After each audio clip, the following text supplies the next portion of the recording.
We assembled at the southwest corner of the Temple Mount walls. The Temple Mount has archaeological ruins that show the complete destruction of the temple in 70 AD by the forces of Rome. On the pavement, you can see where the large temple stones were thrown down and actually bashed the ground in and made indentations in the rock.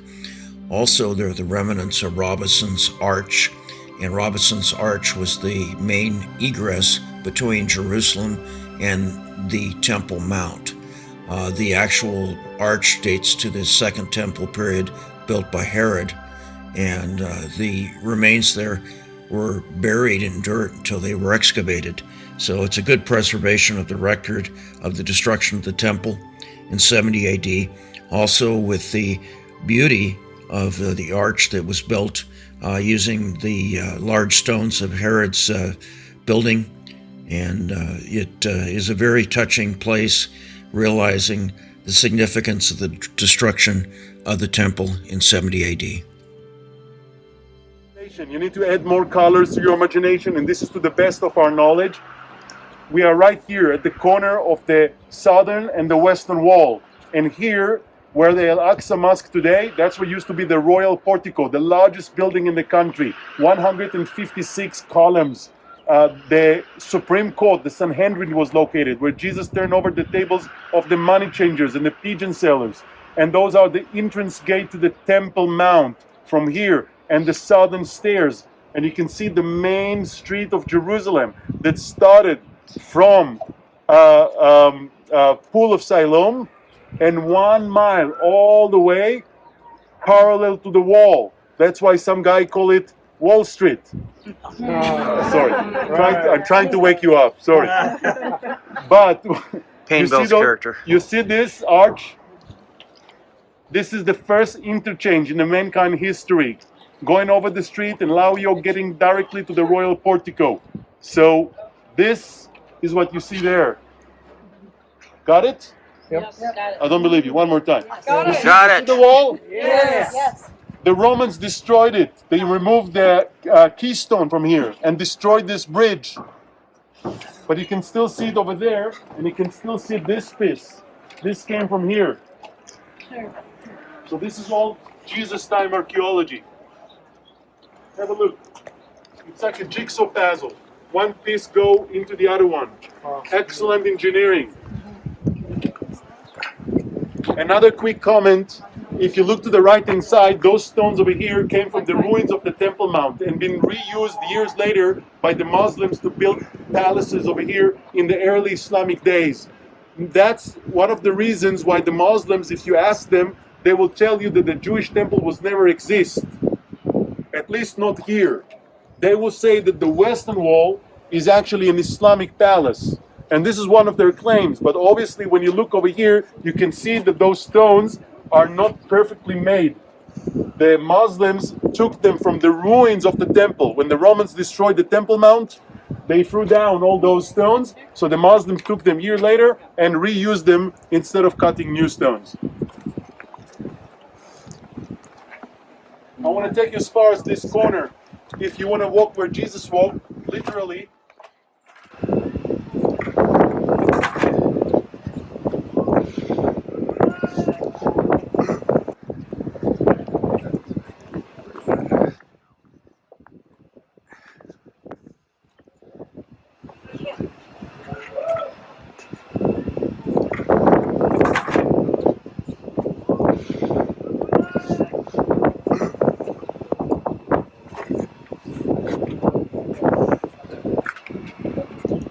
Oh my gosh.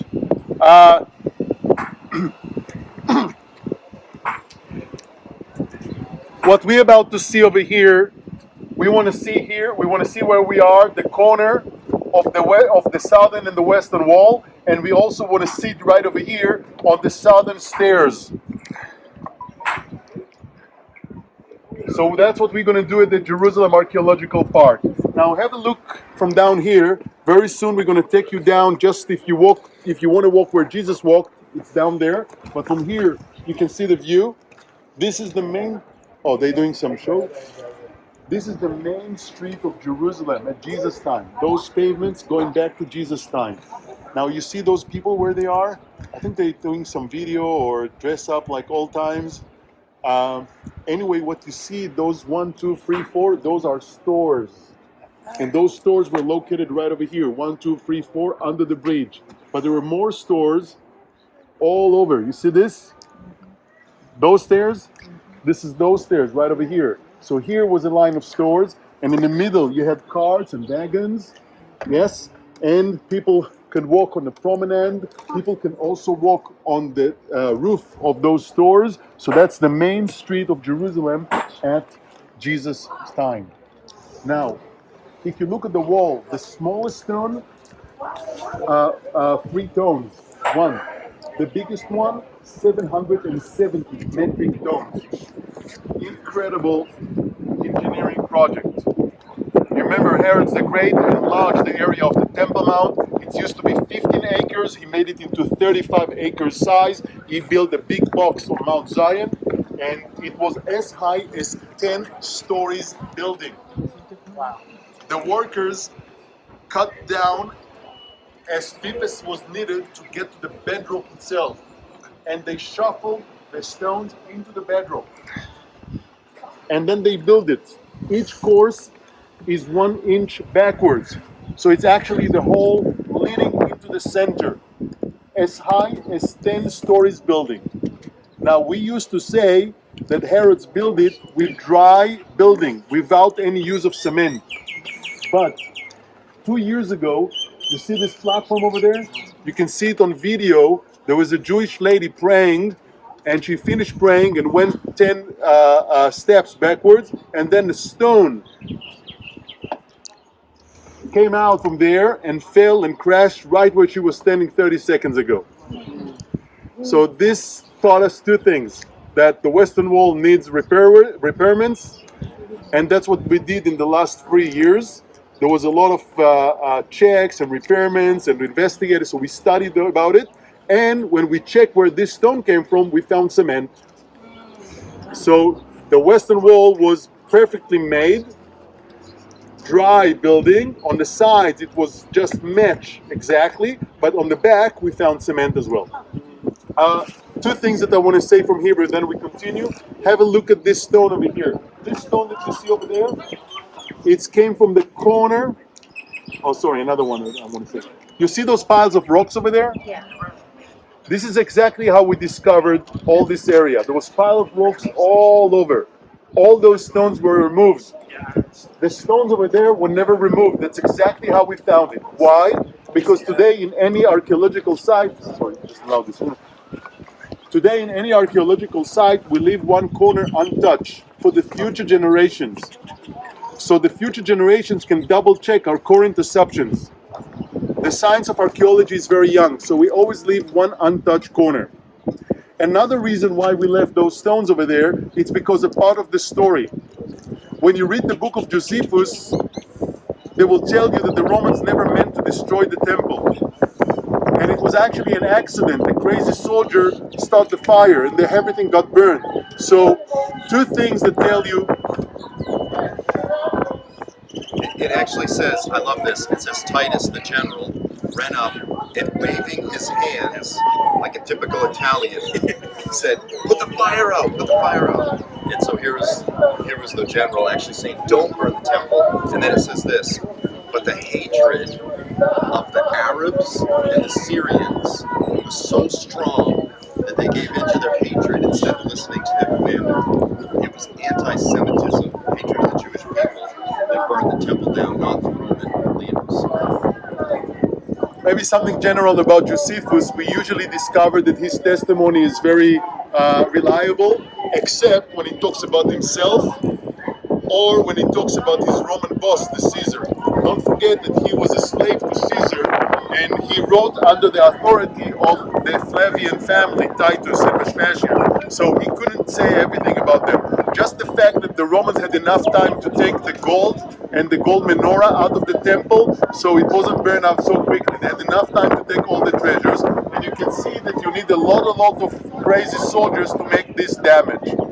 Basically, what I want to tell you that the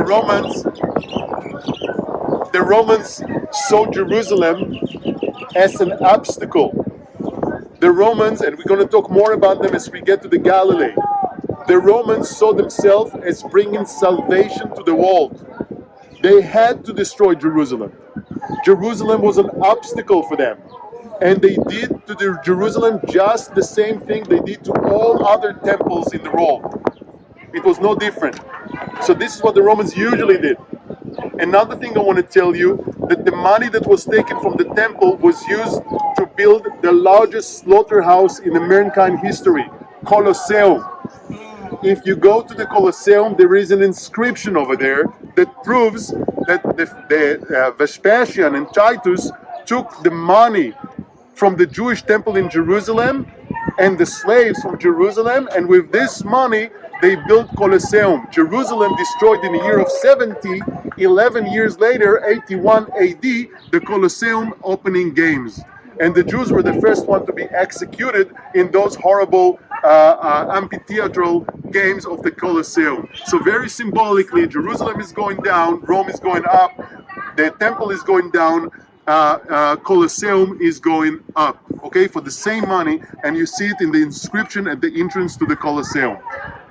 And they also minted coins. Maybe you heard about Judea in captivity coins. They minted 5 coins to celebrate their victory. This victory was super important for them. They even celebrated it with a victory parade. They made the triumphal parade at the streets of Rome.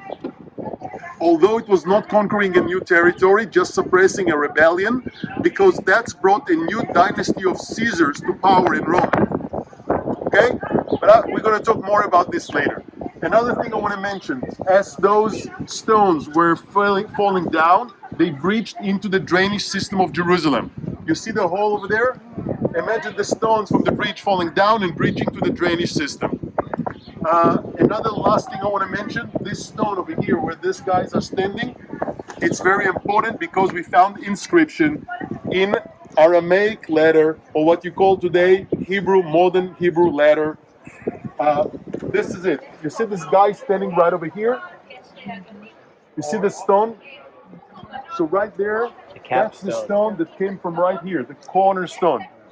And we found the inscription to the house of trumpeting, to proclaim or to separate. The house, lebeit hatekiah, to the house of trumpeting, to proclaim or to separate. So we think that the priests were standing over here using the silver trumpets to announce that the holy day, the Shabbat or the holy days, the high holidays are coming, to separate between the holy and the unholy from up there. Okay? And of course it's reminding us, you remember Satan tempting Jesus? So maybe from a stone like that, or from right here.